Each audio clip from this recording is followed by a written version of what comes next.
You are standing on the halfway line in Lusail. Your shirt is soaked. Your legs feel hollow. Across the pitch, France are walking toward the penalty spot, and every Argentine voice in the stadium sounds like it is praying through clenched teeth. This is December 18th, 2022. In a few minutes, one kick will decide whether your country becomes immortal or breaks again in front of the entire world. How did football become this personal? To understand Argentina, you have to begin with a strange truth. This is not only a football nation that loves winning. This is a football nation that feels defeat like a family wound, remembers beauty like a national treasure, and treats every great player as if he is carrying something heavier than a ball.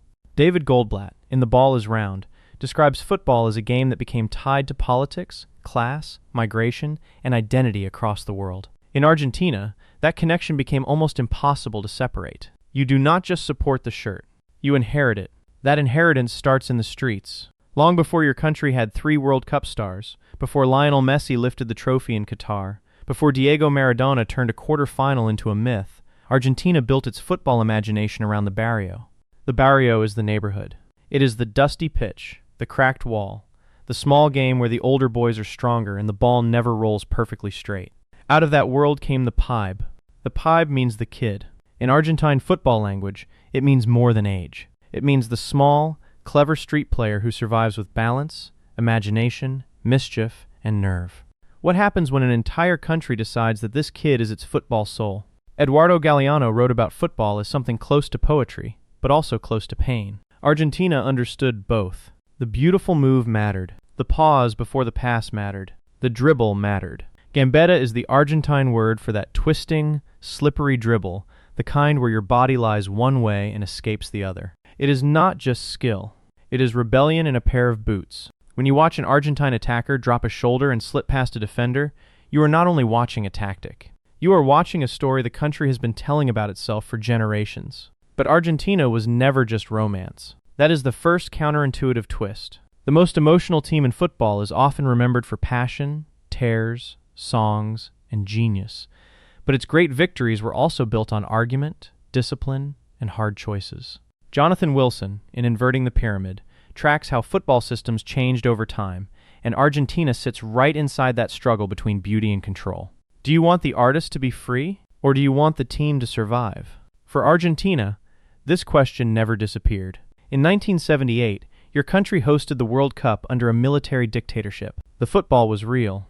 The politics around it were dark. Cesar Luis Menotti, Argentina's manager, represented a romantic idea of attacking football, a style based on expression, width, passing, and the belief that the game should be beautiful. Attacking football simply means your team tries to create, move forward, and control the match through possession and risk, rather than only defend and wait. Argentina won the final against the Netherlands in Buenos Aires. Mario Kempes became the hero. The crowd shook the stadium.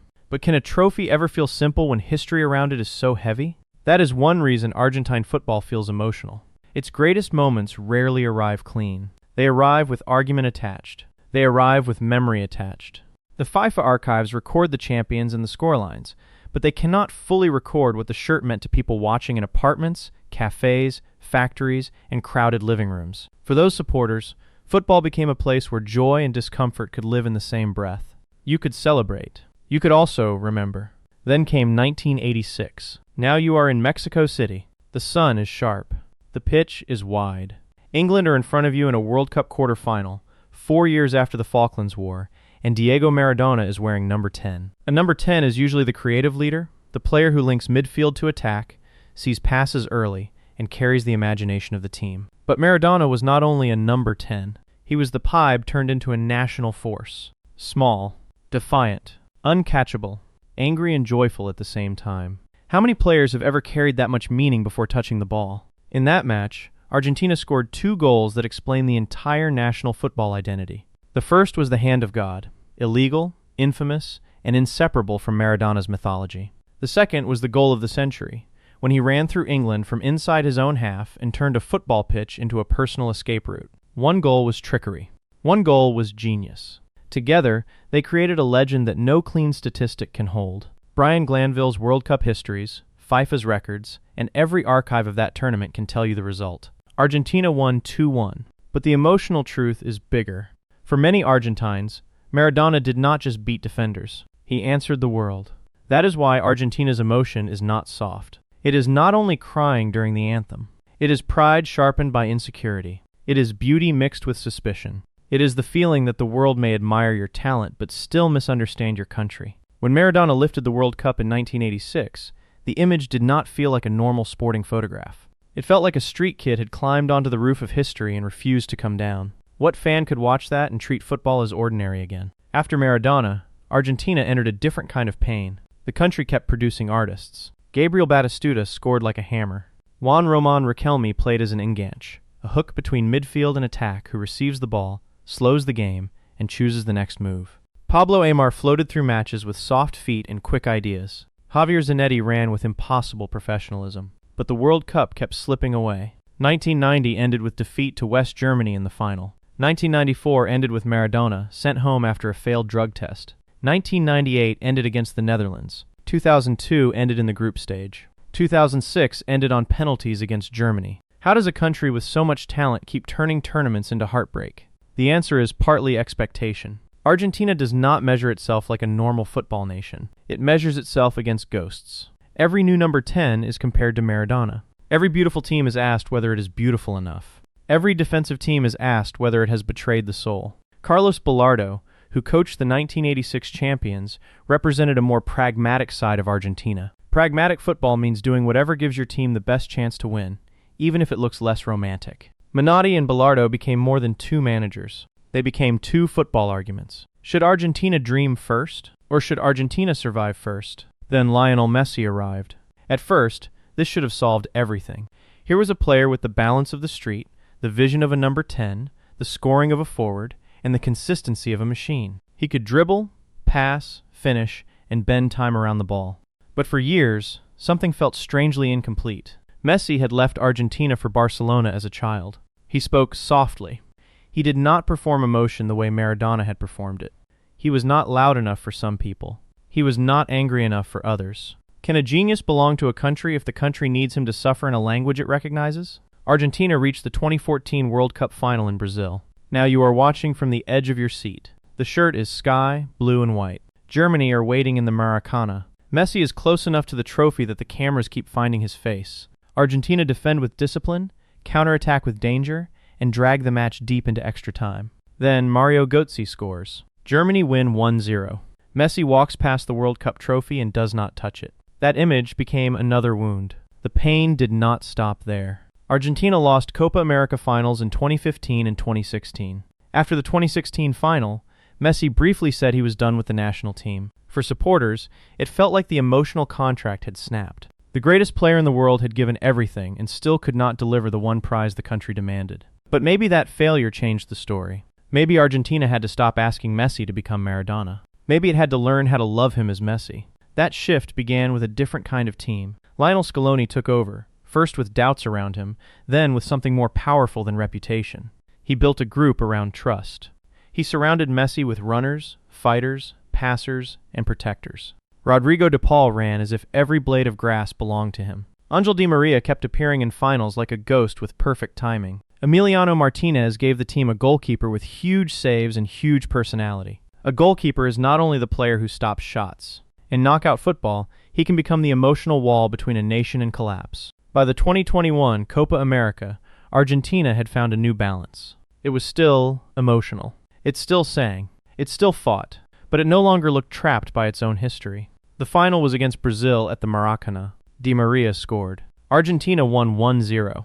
Messi finally lifted a senior international trophy. For the first time in years, the national shirt looked lighter on his shoulders. What changes when a country stops demanding proof and starts giving belief back? Then came Qatar, and Argentina lost the opening match to Saudi Arabia. This is the part that makes the story feel almost too Argentine to be invented. The campaign that ended in immortality began with humiliation. Suddenly, every old fear returned. The curse, the pressure, the collapse.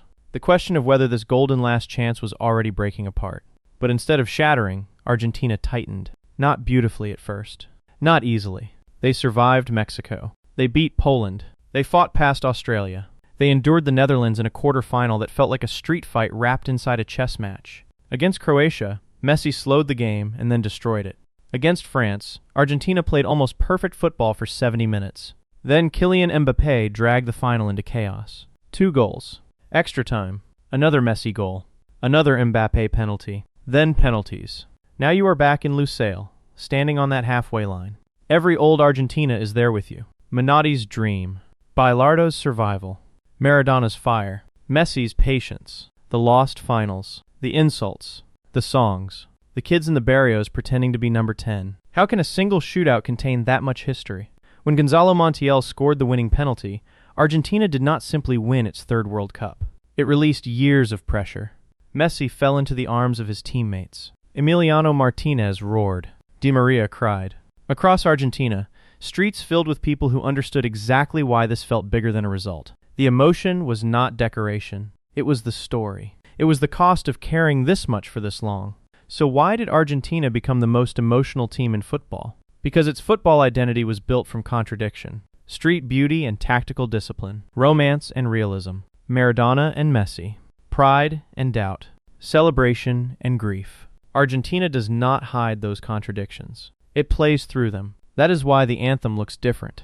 That is why the celebrations look different. That is why defeat looks like mourning and victory looks like a national exhale. Modern football still carries Argentina's DNA every weekend. You see it whenever a small playmaker demands the ball under pressure. You see it whenever supporters treat a final as more than entertainment. You see it whenever a team tries to balance beauty with survival, possession with bite, genius with sacrifice. The world often asks football to be efficient now. Argentina reminds you that football is also memory. It is a family story. It is a neighborhood story. It is a country asking one player, one team, and one shirt to say something words cannot.